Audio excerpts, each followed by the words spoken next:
اب 2012 میں پھر برطانیہ کی عدالت نے ان کو سزا سنائی جرائم ثابت ہونے پہ، اور ان کی جو شہریت تھی برطانیہ کی وہ بھی ختم کر دی۔ اب اس شخص کی جو شبیر احمد ہے، چونکہ 1970 میں پاکستان سے گیا تھا یہ، اور 13 سال کی عمر میں گیا تھا، تو دوہری شہریت ہے، پاکستان کی بھی شہریت ہے اور وہاں کی بھی شہریت ہے۔ تو 2012 میں اس کو سزا تو مل گئی، لیکن 2 جولائی 2024 کو جو ہے وہ پھر بری ہو کر باہر آ گئے۔ گو کہ ان کے اوپر بہت سخت ریسٹرکشنز پھر بھی لگائی گئی ہیں کہ وہ ایک اکاموڈیشن میں رہیں گے، 24/7 جو ہے سپرویژن میں رہیں گے۔ ریسٹرکشنز ان کے اوپر بہت سارے پھر بھی لگائی گئی ہیں، لیکن وہ رہ رہے ہیں برطانیہ میں۔ لیکن برطانیہ میں چونکہ انہوں نے شہریت ختم کر دی ہے، تو اب وہ پاکستان سے کہہ رہے ہیں کہ اس شبیر احمد کو آپ واپس پاکستان میں ایکسیپٹ کر دیں، لیکن پاکستانی حکومت کا موقف یہ ہے کہ ہم اس شخص کو ایکسیپٹ نہیں کریں گے۔ ایک ایسا شخص جو اب آپ کے لیے چونکہ مسئلہ بن گیا ہے، اس لیے وہ اب آپ ہمارے حوالے کرنا چاہتے ہیں، ہمارے ملک بھیجنا چاہتے ہیں۔ یہ تو پاکستان میں بس صرف پیدا ہوا ہے 1970 میں، یعنی کہ 56 سال ہو گئے ہیں پاکستان کو چھوڑے ہوئے، تو صرف پاکستان میں پیدا ہونے کی بنیاد پہ جو ہے نا یہ نہیں کہا جا سکتا کہ وہ خالصتاً پاکستانی ہے۔ اور پاکستان کا موقف یہ بھی ہے کہ بہت سارے پولیٹیکل اور ایسے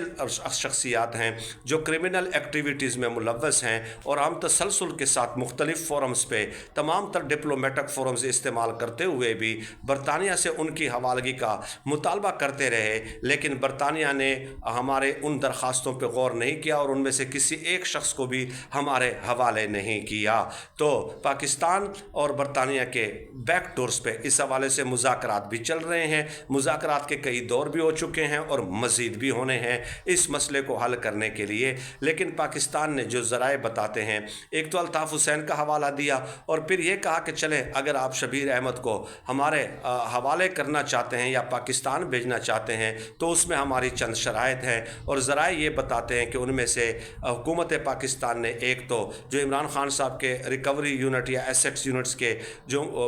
وزیر تھے یا مشیر تھے شہزاد اکبر صاحب، ان کی حوالگی کا کہا ہے، اور اس کے علاوہ ایک ریٹائرڈ میجر ہے، آپ کو ان کا ڈیفینیٹلی پتہ ہے کہ میں کس کا تذکرہ کر رہا ہوں، اس کا بھی پاکستان نے ذکر کیا ہے کہ وہ بھی پھر ہمارے حوالے کیے جائے اور ان کو بھی پاکستان بھیج دیا جائے۔ یہ نہیں ہو سکتا کہ آپ خود ایک شخص سے تنگ ہو، کیونکہ یہ جو شبیر احمد ہے، یہ جو متاثرہ لڑکیاں ہیں وہ مختلف برطانیہ کے مختلف علاقوں سے ظاہر ہے تعلق رکھتی ہیں، تو وہاں کے علاقوں کے مکینوں نے باقاعدہ پروٹیسٹ شروع کر دیے ہیں کہ اس شخص کو برطانیہ سے نکال دیا جائے، ہم اس کو برداشت نہیں کریں گے۔ چونکہ وہ لڑکیوں مختلف علاقوں میں، تو مختلف علاقوں میں پروٹیسٹ ہو رہے ہیں، مظاہرے ہو رہے ہیں، اور برطانوی حکومت اس حوالے سے پھر شدید ترین دباؤ میں ہے۔ ان لڑکیوں کا، متاثرہ خواتین کا، متاثرہ لڑکیوں کا، متاثرہ بچیوں کا یہ کہنا ہے کہ یہ شخص گو کہ 24/7 سپرویژن میں ہے، لیکن اس کے گینگ کے لوگ آس پاس موجود ہوتے ہیں اور وہ ان کے ساتھ کنٹیکٹ کر کے جو ہے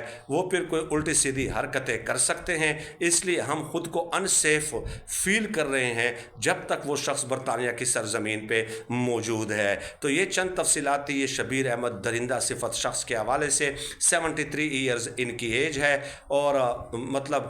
13 سال کی عمر میں 1970 میں یہاں سے گئے تھے، 56-57 سال ہو گئے ہیں ان کو یہاں سے گئے ہوئے۔ تو اب برطانیہ نے ساتھ ہی ساتھ یہ بھی کہا ہے کہ اگر پاکستان اس کو ایکسیپٹ نہیں کرتا تو پاکستان کے حوالے سے برطانیہ جو ہے اپنی ویزا ریسٹرکشنز کو سخت کر سکتا ہے، ویزا کے حوالے سے قوانین میں مزید سختی کرے گا، اور ڈیولپمنٹل فنڈز یا جو اسسٹنس مختلف مدوں میں، مختلف سیکٹرز میں برطانیہ کرتا رہتا ہے پاکستان کی، وہ بھی وہ وڈرا کر سکتا ہے اور اس کے اوپر بھی اثر نو غور کر سکتا ہے۔ تو گویا شبیر احمد کو ایکسیپٹ کروانے کے لیے برطانیہ نے ایک دھمکی اور تھڑی بھی ساتھ لگا دی ہے۔ تو یہ تعلقات کوئی ایسا نہیں ہے کہ لارجر سکیل پہ پاکستان اور برطانیہ کے خراب ہو گئے ہوں، لیکن اس ایک شخص کو لے کے کشیدگی ضرور بڑھی ہے۔ بہت شکریہ۔